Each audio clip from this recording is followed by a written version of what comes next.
dashboard is more than just a pretty picture on IAM Business. It's an instant snapshot of your business, providing insights into the health of your entity. In this tutorial, I will show you how to use the dashboard to your advantage. Among other charts in the dashboard, there is one that compares actuals to budget. So let's have a look at the budgeting functionality in IAM. Budgets are found under the Accounts menu on the left-hand side. So click on Accounts, drop down, select Budget Entries.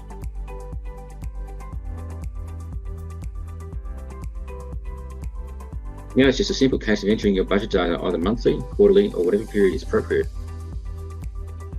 If you have an annual budget, you can enter the total for that, and the app will allocate the budget evenly across the 12 months.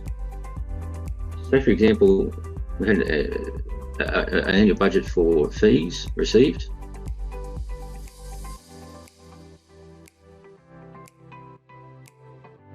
Into the budget for 2023, we'll select previous year, 2022. And we'll go down to fees received. So our annual budget for fees is 40,000, and what we've done, we've just entered the 40,000 into the total here, and then IAM has allocated that, divided that evenly across the 12 months. So let's just say that rather than 40,000, the annual budget was 36,000, and it's an even $3,000 per month that we need to budget for.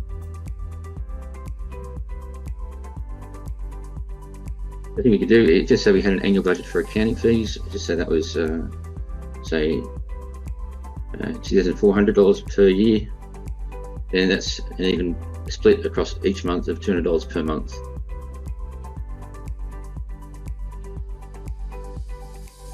This budget data is then used in various ways in IAM Business, including the use in the actual versus budget report on the dashboard. So let's have a look at that report now.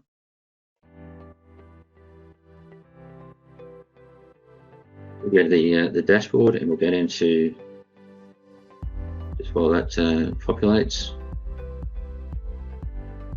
we've got the actual versus budget report here. And we'll select the previous fiscal year.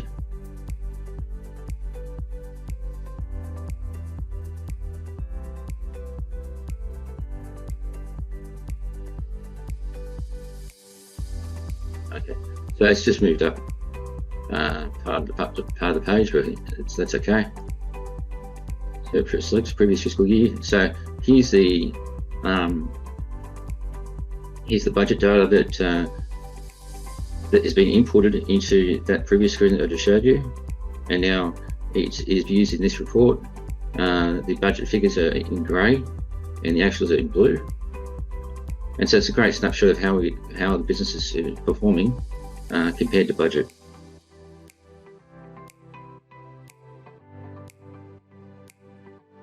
Also on the dashboard, there are some great other reports and graphs and numbers that are really beneficial to your business or to your client's business. Let's just have a quick squeezy through each of these now. At the top here, we've got the cash receivables and cash payables. Now this shows the total debtors and total creditors at a point in time. The cash flow chart, so we'll just change this to previous fiscal year.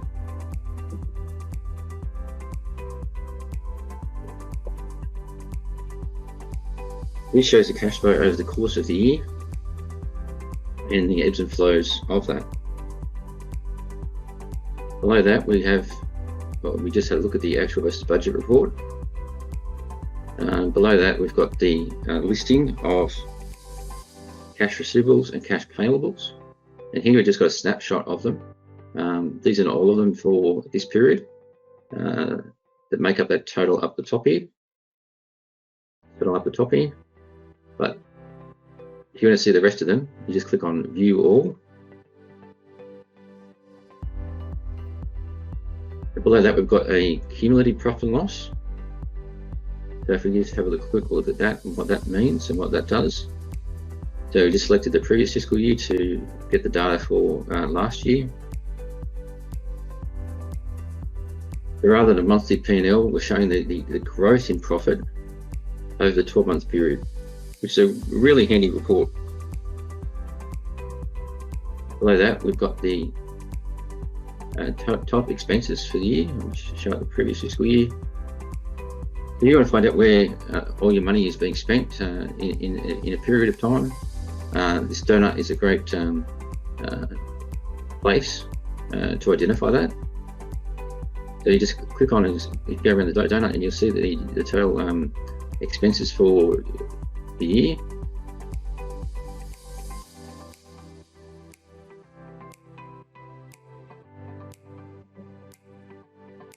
And on the right hand side here, we've got the listing of bank accounts and the balances of those accounts as of today's date. Rather than having to drill down into your balance sheet to try and find out your banking functionality, to find out where the bank balances are, these balances are listed on the dashboard.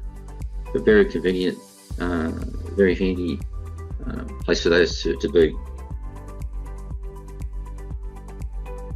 And in the bottom here, we have some payroll related information reports.